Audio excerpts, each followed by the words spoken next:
Bismillahirrahmanirrahim. Assalamualaikum warahmatullahi wabarakatuh. Bagaimana ini kabar teman-teman mahasiswa tasawuf psikoterapi semester 6? Mudah-mudahan selalu dalam keadaan sehat dan dilindungi oleh Allah Subhanahu wa Ta'ala dimanapun teman-teman berada. Amin ya Rabbal Alamin. Teman-teman, alhamdulillah hari ini kita bisa melanjutkan perkuliahan lagi. Ini adalah minggu kelima teman-teman kuliah dengan saya. Mudah-mudahan nanti ada manfaat yang dapat diambil dari perkuliahan kita selama 5 pertemuan ini ya. Ini sama hari ini 5 pertemuan. Sehingga nanti mungkin ada beberapa ide yang bisa teman-teman kembangkan untuk kemudian nanti bisa dijadikan bahan meneliti atau bahan untuk nanti teman-teman mencari lapangan pekerjaan dan sebagainya. Oke teman-teman, mari kita mengawali perkuliahan hari ini dengan membaca suratul Fatihah bersama-sama. Ala hadhihi niyyah bisirril Fatihah. A'udzu billahi minasyaitonir rajim. Bismillahirrahmanirrahim. Alhamdulillahirabbil alamin arrahmanir rahim maliki yaumiddin. Iyyaka na'budu wa iyyaka nasta'in. Ihdinas siratal mustaqim. Siratal ladzina an'amta 'alaihim ghairil maghdubi 'alaihim waladdallin. Amin. Mudah-mudahan perkuliahan hari ini diberikan keberkahan dan kelancaran oleh Allah Subhanahu wa Ta'ala. Amin. Baik teman-teman, ini minggu kemarin teman-teman sudah saya mintakan untuk mereview jurnal dan mereview tentang bagaimana musik instrumental ya teman-teman ketika mendengar musik instrumental, dan alhamdulillah sudah dievaluasi meskipun ada mungkin beberapa yang belum mengirimkan dan belum saya evaluasi juga ya. Nanti yang belum mengirimkan silakan, saya fleksibel ya, sampai 1 semester tugas-tugas yang teman-teman masih kosong itu dikirimkan saja. Karena nanti saya bisa nilai ya, kalau kosong nilainya kan kasihan nanti. Itu kan nilai akumulasi ya teman-teman ya. Jadi nilai perkuliahan 1 semester ini itu kan ditentukan oleh proses juga ya. Ada prosesnya ya, proses perkuliahannya bagaimana, nanti UTS bagaimana, UAS bagaimana, teman-teman nanti keaktifan di kelasnya bagaimana. Ini karena kelasnya online, highlightnya dari WA group atau ketika teman-teman diskusi itu bagaimana gitu ya. Dan terakhir itu dari sikap teman-teman. Saya kira ini karena mahasiswa TP belajar akhlak ya, insya Allah kalau sikap semuanya bagus ya, amin. Nah ini hari ini saya ingin mengajak teman-teman untuk bersama-sama mendiskusikan ya bagaimana cara mereview jurnal ya. Ini karena ya, semua orang pasti panduannya berbeda-beda. Ini pengalaman saya ketika saya kuliah S2 dulu di UIN Jakarta ya teman-teman. Ini teknik mereview jurnal. Kebetulan materi hari ini tentang peran musik bagi anak berkebutuhan musik ya, anak berkebutuhan khusus. Jadi bagaimana sih pengaruh atau peran terapi musik terhadap anak berkebutuhan khusus. Nah teman-teman, cara untuk mereview jurnal itu hal yang pertama harus diperhatikan. Ini apa judulnya? Peran musik bagi anak berkebutuhan khusus, difabel atau different abilities ya, anak yang tadi ya berbeda kemampuannya dengan kita. Nah ini penulis siapa? Dr. Anda Rita Miliartini MSI. Nah nanti teman-teman baca sekilas dulu abstrak. Oh tulisan ini ada abstraknya. Jurnal itu kan harusnya melihat ini ya. Biasanya ada judul, penulis, afiliasinya harusnya ada di sini. Afiliasinya ini dari mana? Ini kebetulan nggak ada ya. Abstrak ya, ini sekilas. Oh iya. Oke, terus biasanya di sini ada keywordnya ya, ada keywordnya dulu. Terus ada pendahuluan, ya betul. Ini berarti udah ini ya, banyak kelebihannya tadi ya. Nah, yang kekurangan-kekurangan itu nanti bisa disampaikan. Karena di dalam review jurnal itu nanti teman-teman akan mengoreksi juga ya. Jadi nanti di dalam review jurnal itu apa isi jurnal itu? Yang pertama, yang kedua bagaimana ya kelebihan dari jurnal ini tuh apa sih yang ingin perlu sampaikan? Bagus nggak sih kita menangkapnya? Apakah nanti bahasa yang disampaikan itu bagus, mudah dimengerti, dan ini juga penelitiannya sangat penting. Nah, misalkan gitu ya, itu kelebihan. Nanti kekurangannya tadi kayak tadi ya, oh ini kurang ada keywordnya, kurang ada afiliasinya, itu nanti bisa jadi kekurangan.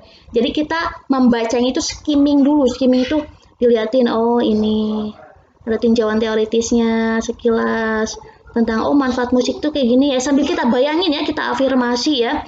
Oh iya, isinya tentang bagaimana sih peran musik atau manfaat musik itu. Nah ini ya, oh ini ada gambar-gambar sekilas aja. Oh ini akan berkaitan dengan otak dan lain sebagainya. Nah ini ada gambar otaknya juga gitu ya teman-teman. Skimming terus ya, kita nikmati satu halaman yang C-nya itu hasil penelitian. Kita bayangin hasil penelitian tentang peran musik bagi anak berkebutuhan khusus. Musik dan ABK dengan gangguan mental. Nah, ini kan ABK itu kan ada beberapa macam ya. Ini dia akan mengeksplor atau menjelaskan lebih lanjutnya tuh ABK yang berkaitan dengan gangguan mental atau mental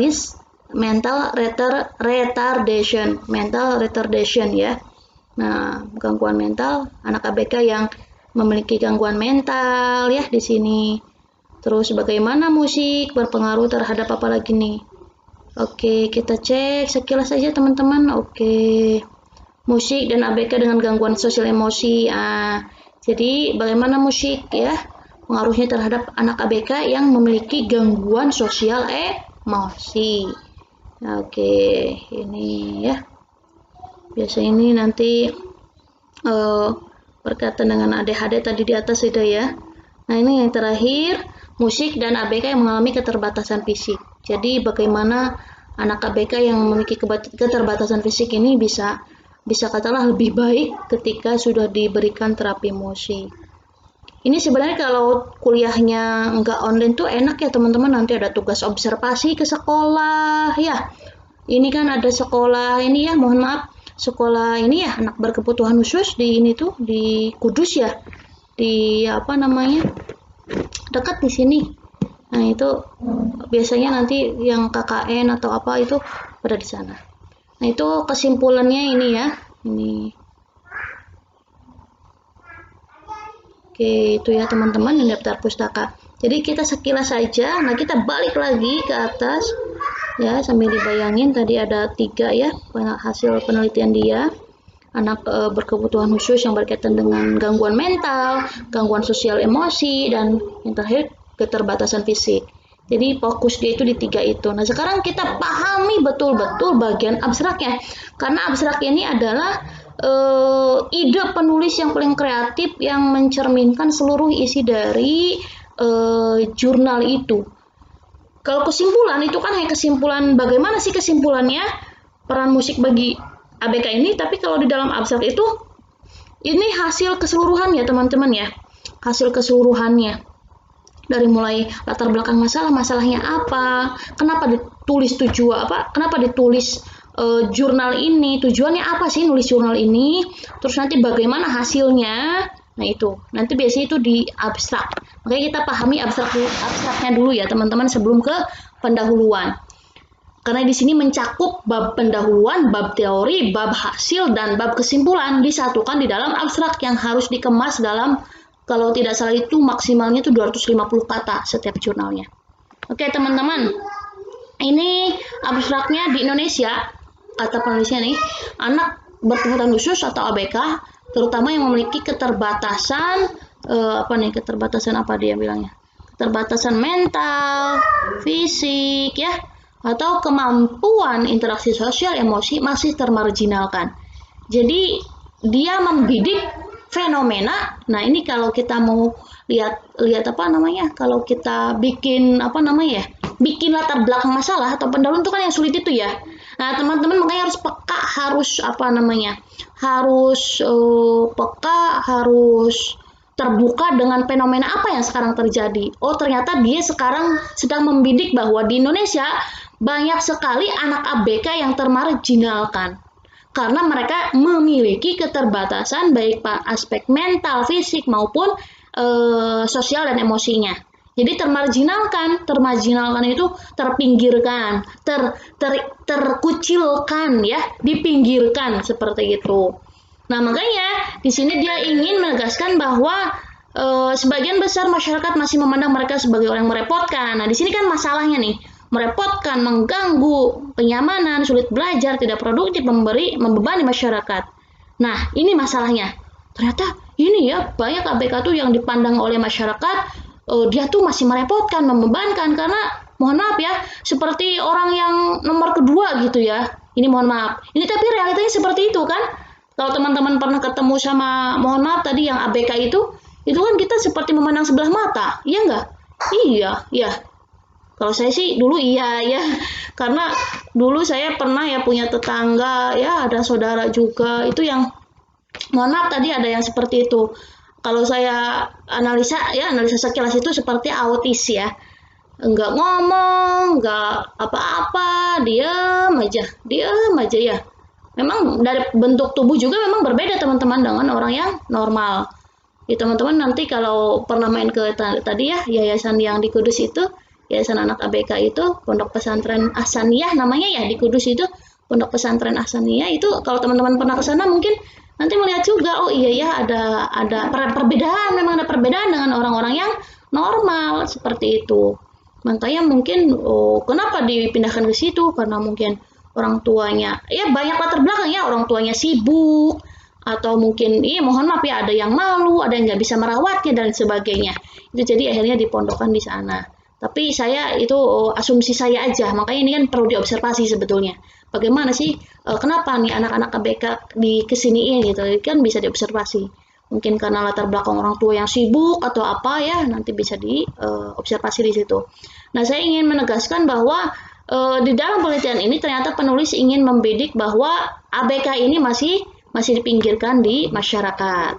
Padahal nih, jadi setelah ada kalimat negasi atau kalimat yang katakanlah masalah tadi, ya harusnya dibenturkan tadi dengan fakta atau data. Sejarah kehidupan manusia justru menunjukkan hal yang berbeda. Nah gitu, jadi ada perdebatan akademik. Kalau nulis itu kayak gitu teman-teman jangan lurus-lurus aja, jangan bab teori dimasukkan ke pendahuluan. Biasanya itu mohon maaf ini ya, saya bimbing skripsi itu ya teman-teman nulis itu biasanya di bab 1 udah memasukkan teori. Misal zikir. Zikir itu penting sekali karena zikir itu menurut bahasa azakiru itu mengingat gitu ya. Zakiru ya itu mengingat Allah gitu. Mengingat Allah itu sangat penting ya. Nah itu jadi manfaatnya banyak satu untuk ini dua ya. Nah, itu nanti bab teori teman-teman. Kalau di bab 1 di bab pendahuluan itu fokus atau concernnya itu bagaimana perdebatan akademik yang terjadi. Oh faktanya seperti ini realitanya kan perdebatan akademik itu bisa terjadi ketika ada clash ya ada gap lah kesenjangan ya masalah itu kan terjadi karena ada kesenjangan atau ada gap antara fakta dengan teori ya ini kan fakta dengan teori faktanya ini termarginalkan ya atau fakta dengan fakta lagi bisa faktanya termarginalkan tapi fakta selanjutnya nggak semua orang yang ABK itu termarginalkan mereka ada kok yang berhasil gitu kan nanti bisa fakta dengan teori fakta dengan fakta gitu kan atau nanti teori yang satu dengan teori lain itu kan masalah juga bisa terjadi ya teori yang satu dibantah lagi dengan teori yang lain itu bisa jadi masalah gitu teman-teman. Bisa juga nanti ketika mengambil masalah itu kan ya harapannya, idealisnya itu pengennya apa, tapi ternyata kenyataannya berbeda ya. Bedanya antara Dasein dan Dasolen itu ya teman-teman. Itu kuncinya harus paham di situ. Jadi bikin latar belakang itu betul-betul memang ada masalah di situ. Kalau nggak ada masalah ya jangan dituliskan. Nah di sini si penulisnya udah bagus nih, sudah menunjukkan ada masalah ya bahwa anak ABK ini termarginalkan. Tetapi fakta yang lainnya ya menunjukkan yang berbeda di sini banyak temuan di bidang ilmu pengetahuan, karya seni dihasilkan oleh orang yang berkebutuhan khusus. Jadi ada benturan. Loh, katanya tadi anak ABK itu termarginalkan, punya kekurangan, tapi ternyata fakta yang lain ada juga ABK yang berhasil. What's wrong ya? Ada apa? Ada something apa? Ya, ada something itu apa? Ada hal apa? Kok bisa ada ABK yang berhasil? Ada dukungan-dukungan apa yang bisa membuat anak ABK berhasil? Di sini ternyata penulisnya ingin mengeksplor dan dikaitkan dengan bagaimana sih musik ya bisa berpengaruh untuk membantu anak-anak ABK. Begitu ya teman-teman. Jadi kita harus betul-betul pahami dulu abstraknya. Seperti itu ya. Oke, sejarah kehidupan tadi ya sudah ilmu pengetahuan dan karya seni dihasilkan oleh orang-orang berkebutuhan khusus. Nah, diperlukan dukungan keluarga, kata dia. Nah, ini di hasilnya gini. Diperlukan dukungan keluarga dan masyarakat agar ABK dapat hidup lebih baik. Nah, nanti hasilnya seperti ini. Jadi, kalau anak ABK ingin hidupnya lebih baik, itu perlu dukungan dari siapa? Dari orang tua yang terutama. Yang kedua, dari masyarakat sekitar atau dari saudara-saudaranya lah mensupport juga. Jangan dipinggirkan, jangan malu kalau ada yang ABK tadi. Seperti itu ya, teman-teman ya. Nah, sejumlah hasil penelitian menjelaskan adanya keterkaitan antara aktivitas bermusik yang melibatkan gerak. Jadi musik yang dipahami di sini itu tidak hanya kemarin musik instrumental, itu kan kemarin makanya salah satu saja. Ada musik instrumental, karena elemen musik itu nanti teman-teman menulis syair itu juga musik. Teman-teman memainkan alatnya itu juga musik. Teman-teman bernyanyi itu juga musik, ya. Jadi variabel musik itu sangat banyak. Jadi tidak hanya musik yang kita dengarkan saja, kita bersenandung, kita bahagia, akhirnya itu juga musik. Teman-teman sedang self healing dengan terapi musik, mengobati diri sendiri dengan terapi musik, ya. Tapi yang bisa membuat teman-teman lebih semangat harusnya seperti itu. Nah, di sini ya. Jadi menjelaskan ada aktivitas musik yang melibatkan gerak dan atau gambar dapat menstimulasi anak ABK ini untuk memperbaiki fungsi mental, motorik, dan intelijensinya. Jadi minimal si musik ini bisa dijadikan ini ya media nih, makanya di sini hasil penelitian tersebut membuktikan bahwa musik itu bisa dijadikan medium atau media untuk meningkatkan kualitas hidup ABK. Karena bisa memperbaiki tadi mentalnya, motoriknya. Yang tadi mungkin ada anak yang diam aja ya, dengan ada musik dia mau gerak-gerak ya, mau misalkan mau bersenandung itu kan memperbaiki motoriknya juga ya, ada motorik kasarnya atau motorik halus yang diajarkan di situ, dan intelijensinya seperti itu ya, kecerdasannya. Oke teman-teman, selanjutnya keterbatasan fisik, mental, dan kemampuan interaksi sosial bukan halangan untuk menjadi manusia yang berharga bagi orang lain. Jadi dia ingin memberikan pesan bahwa keterbatasan fisik bagi seseorang itu bukan halangan, ya, tetapi kekurangan-kekurangan ini harusnya bisa dijadikan kelebihannya dia, ya. Jadi kalau teman-teman pernah melihat film Helen Keller, ini saya dulu ya sebenarnya bukan sekarang ya, dulu itu waktu kuliah itu sering nonton-nonton film yang memotivasi ya. Dulu Helen Keller ya dulu. Helen Keller itu siapa sih? Helen Keller itu orang yang tidak bisa bicara, ya teman-teman bayangin nggak bisa bicara, tidak bisa melihat, dan tidak bisa mendengar. Jadi alat-alat indranya itu tidak sama dengan kita. Tetapi ya atas izin Allah dan juga dia memang mau belajar, mau merubah diri, ada support dari keluarga, dari gurunya, itu terutama dari gurunya ya yang sangat support, dan juga dari orang-orang terdekatnya. Helen Keller ini yang dengan banyak keterbatasan fisik tadi ya, ini kan tadi salah satu ABK itu keterbatasan fisik, itu ternyata bisa jadi orang yang luar biasa, yang hebat ya teman-teman ya, nanti bisa dilihat filmnya itu jadi orang yang sukses ya, berpengaruh pada waktu itu. Kalau nggak salah jadi politisi atau jadi hakim, saya lupa itu ya. Intinya jadi orang sukses ya. Yang kedua lagi ada orang yang apa ya, yang apa, tunarungu yang tidak bisa mendengar. Ini menciptakan musik yang bagus yang kemarin kita sudah diskusikan itu, yang Beethoven itu ya. Saya sudah share ya tentang bagaimana lewat hidup dia.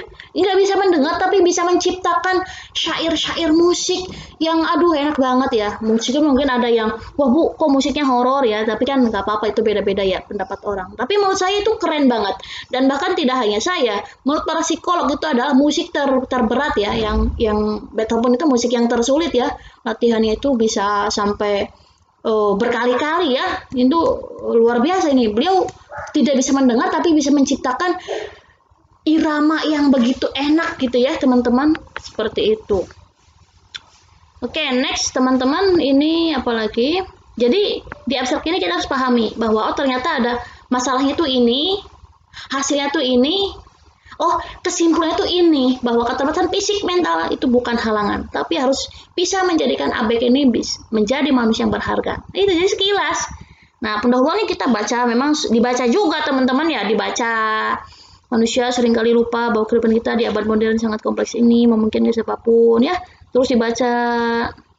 Nah, mungkin siapapun menjadi bagian dari kelompok masyarakat berkebutuhan khusus. Terus dibaca ini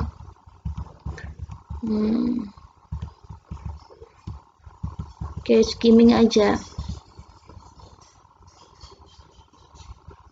Tuh kan di sini malah di sekitar awal Juli 2010 yang lalu salah satu stasiun televisi di Indonesia menayangkan berita tentang sejumlah anak Down syndrome dan autis di daerah Sukabumi yang dikucilkan dalam ruang berjeruji kayu atau dipasung di rumah. Luar biasa ya. Mengapa demikian? Mereka merasa takut anaknya akan disakiti orang lain karena mereka khawatir anak mereka akan melukai orang lain. Nah, atau sebaliknya orang lain akan melukai anaknya ya. Biasanya dibully ya anak-anak yang gini tuh ya. Di Indonesia masyarakat masih cenderung memarginalkan orang memiliki. Nah, masalahnya tuh di sini. Memarginalkan anak-anak yang berkebutuhan khusus. Itu kan tadi ada ya di abstrak tadi ya, ada. Ada. Memang abstrak itu apa ya teman-teman? Tadi rangkuman dari pendahuluan. Ya, hasilnya gimana, ya sarannya gimana seperti itu. Anak hiperaktif, autis, Down syndrome, ini nanti teman-teman belajar sama Bu Nova mungkin ya di bagian ini mata kuliah psikologi abnormal ya, anak-anak hiperaktif, autis, Down syndrome ya, tunanetra ya, tunarungu, tunadaksa. Nah, mungkin mereka, nah ini kita tuh black hole.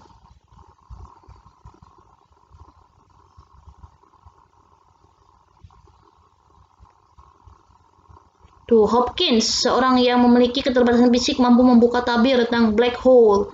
Di bidang musik muncul vokalis dunia Andre Berkeley, gitaris rodeo, komposer Hitoshi Oe dengan segala keterbatasan fisiknya. Ini ternyata banyak orang juga ini ya.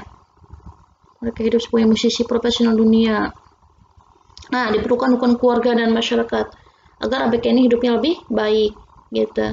Pemahaman yang baik tentang karakteristik anak ABK dan peran musik dalam hidup manusia dapat dijadikan salah satu solusi untuk meningkatkan kualitas hidup anak ABK. Ini udah bagus ini ya latar belakangnya. Jadi di dalam latar belakang itu ada masalahnya apa? Tadi udah di atas ya. Anak ABK itu termarginalkan. Yang keduanya ternyata banyak juga loh anak-anak yang apa namanya yang memiliki potensi luar biasa. Jadi bisa diparafrase pendahuluan. Bisa dalam pendahuluan ini diuraikan, bisa gitu, bisa langsung aja. Anak ABK di Indonesia masih banyak sekali yang mengalami pengasingan dari masyarakat pada umumnya. Itu bisa kayak gitu kan ya? Karena mereka dianggap tidak memiliki kesesuaian dengan kehidupan orang-orang yang normal pada umumnya. Mereka memiliki keterbatasan pada fisik, mental, psikis, sosial, emosi, sehingga mereka cenderung dikucilkan ya, karena mereka dianggap mengkhawatirkan bagi lingkungannya ya, dan lingkungan pun khawatir atas keberadaannya, sehingga masyarakat pada umumnya merasa terganggu, merasa terbebani, sehingga banyak juga orang yang akhirnya mengurung anaknya ya, seperti contohnya tadi di Sukabumi. Tetapi faktanya banyak juga anak yang memiliki potensi yang luar biasa meskipun memiliki keterbatasan. Seperti contohnya ada ini itu tadi ya, ada Hopkins dan lain sebagainya. Nah, sekarang bagaimana ini? Bagaimana anak-anak bisa hidup lebih baik, hidup lebih normal dengan orang lain gitu. Apa yang harus dibutuhkan? Nah, itu ternyata peran orang tua dan masyarakatnya. Jadi bisa diparafrase ya teman-teman ya. Tinjauan artis di balik manfaat musik. Nah, menurut ahli ini, menurut Shepard 2007, bahwa manfaat musik dapat mengubah bentuk otak, meningkatkan kemampuan berbahasa, mengembangkan fungsi mental, mensimulasi gerakan dan mengembangkan kemampuan pengendalian koordinasi fisik, dan seterusnya ya, membantu anak bekerja sama, membantu kesehatan emosional dan fisik, meningkatkan aktivitas dan sebagainya. Itu ya teman-teman. Nah, di sini juga Ortiz memotivasi anak untuk berlatih, meningkatkan kepekaan tubuh, mengaktifkan tumbuhnya motorik kasar. Jadi ini lagi berbicara tentang manfaat musik bagi anak ABK. Ya, berfungsi sebagai sumber kebahagiaan dan kesenangan seperti itu. Jadi dalam apa tadi? Dalam teori yang sudah ditulis oleh penulis menunjukkan bahwa Musik itu memiliki banyak manfaat, diantaranya yaitu memberikan kenyamanan dan kebahagiaan bagi pendengarnya, memberikan atau menstimulasi seseorang untuk bergerak. Nah, itu kan bisa seperti itu, teman-teman. Jadi ini ya di para prasenya. Saya lanjut aja ke bagian hasil. Nah, bagaimana sih hasilnya peran musik bagi ABK yang memiliki gangguan mental? Kita sekilas. Nah, ini ya.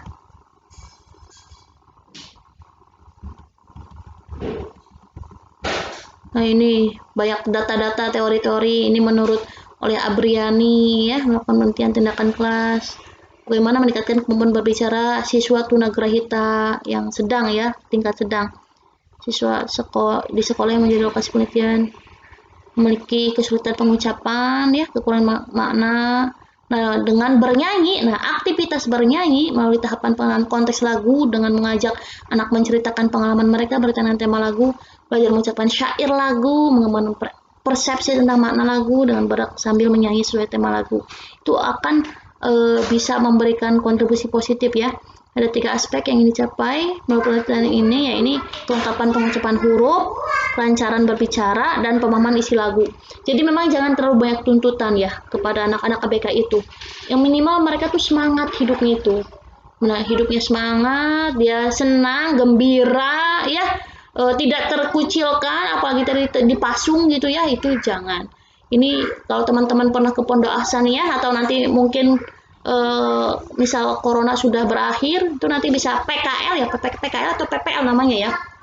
Antara dua itu ya, PKL atau PPL itu. Atau mungkin KKN ya, teman-teman ya.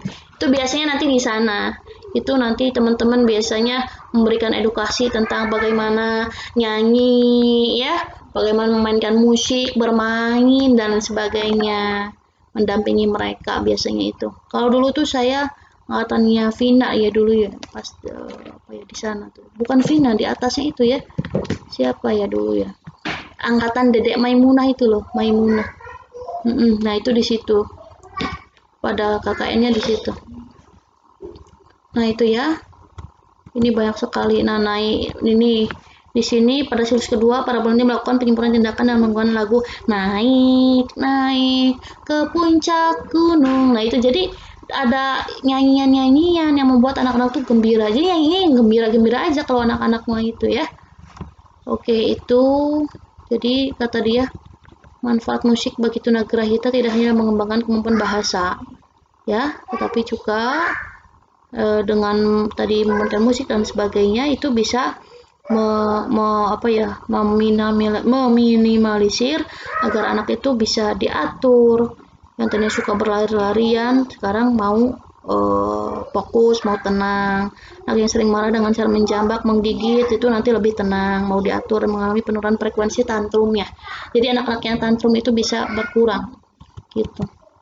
Musik dan ABK dengan gangguan sosial emosi sama ya. Ini tuh lebih fokusnya anak-anak yang ADHD itu attention deficit hyperactive disorder. Jadi senang itu lari-lari ke sana, lari-lari ke sini tanpa ada maksud tujuan ya. Anak-anak tuh memang senang lari-lari, tapi kalau anak yang normal itu lari-lari itu memang dia lagi bermain-main, ada tujuannya gitu loh. Ada tujuan lagi main-main, mungkin ya lagi pengen kejar-kejaran, ada ingin yang diambil. Jadi fokus ada yang mau dikerjain. Tapi kalau yang ADHD tuh dia attention deficit, attention tuh apa sih, perhatiannya tuh nggak fokus kemana gitu, sambil lari-lari nggak jelas juga mau ngambil apanya gitu. Itu musik itu bisa memberikan pengaruh yang positif juga ya. Ada yang autis biasanya yang diem aja ya. Asperger syndrome itu biasanya orang-orang yang takut sama warna-warna yang cerah ya, yang kuning biasanya itu. Ini ya, tuh sulit memahami ekspresi wajah. Ini ada beberapa ini ya, contohnya ya. Tidak mau diam tadi kan, ADHD tidak mau diam, sulit mempertahankan konsentrasi, mudah marah, ngomel tidak jelas, yaitu ya kita pahami itu. Nah, bagaimana sih pengaruh musiknya? Nah, ini ya, penelitian analisa menjelaskan proses perolehan kemampuan berkomunikasi anak autis yang menjadi subjek penelitian. Musik mampu menstimulasi kemampuan berkomunikasi melalui bahasa tubuh yang ditransformasi secara bertahap menjadi kemampuan berbahasa verbal. Selain itu, musik juga menjembatani anak melakukan interaksi imajinatif menuju pada interaksi sosial yang sesungguhnya. Jadi dengan adanya musik tadi ya, dia meskipun masih mengimajinasikan interaksi lewat syair-syair kan, di sini senang, di sana itu masih apa ya, masih syair-syair lagu kan, yang dia masih hanya diimajinasikan, oh saya di sini senang, di sana senang. Nanti sesungguhnya kalau ketemu kehidupan sesungguhnya, oh saya kalau di sini senang, nanti juga di sana juga harusnya senang gitu. Seperti itu teman-teman. Jadi diawali dengan interaksi imajinatif, nanti di sesungguhnya itu interaksi sosial yang sesungguhnya, bahwa dia itu akan selalu bahagia dimanapun dia berada gitu. Musik dan ABK mengalami keterbatasan fisik, ya tadi sudah ya, ada ini ya, anak-anak yang biasanya anak tunanetra atau tunarungu di beberapa SDLB, sekolah dasar luar biasa ya, atau SLB, sekolah luar biasa biasanya gitu. Di sini tuh ada melalui gerak tari ya, ini juga sama masuk ke komponen musik. Tari, bernyanyi, memainkan alat musiknya, mendengarkan musiknya, ini sama macam-macamnya. Nah, kalau di sini tarinya itu bisa berkembangnya kinesthetic sense, jadi ada perubahan bagi kinestetik atau geraknya dia. Yang tadinya diem aja, dia mau ikut minimal gerak-gerak kayak gitu kan, ada yang kayak gitu ya. Gitu.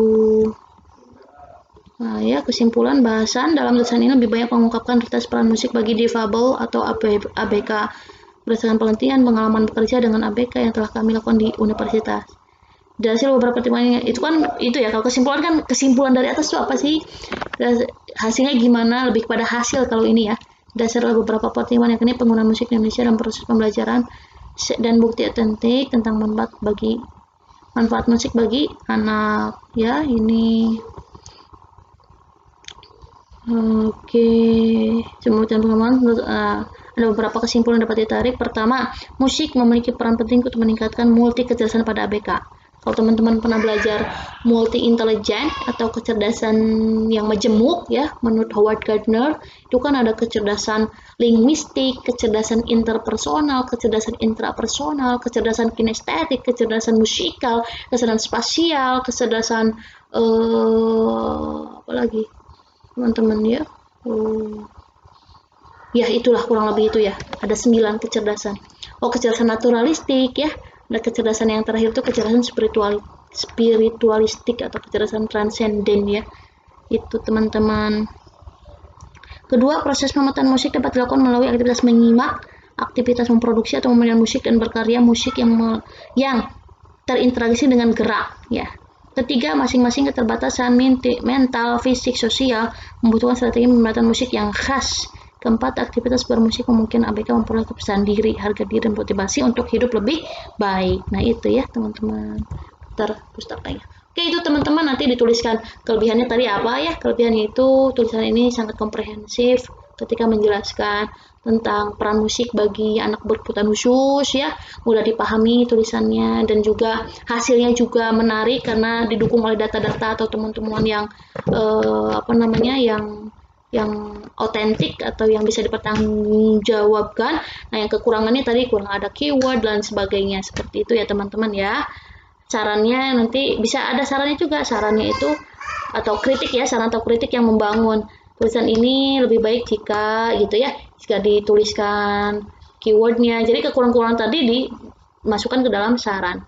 Jadi kalau mau review jurnal itu apa isi jurnalnya, pahami dulu abstraknya itu tadi ya, baca skimming dulu tadi, terus pahami abstrak, apa sih isinya, terus yang kedua apa kelebihannya, ketiga apa kekurangannya, yang ketiga saran atau masukannya ya. Terima kasih itu teman-teman. Mohon maaf kalau ada yang kurang, ditutup bila taufiq walhidayah. Wassalamualaikum warahmatullahi wabarakatuh.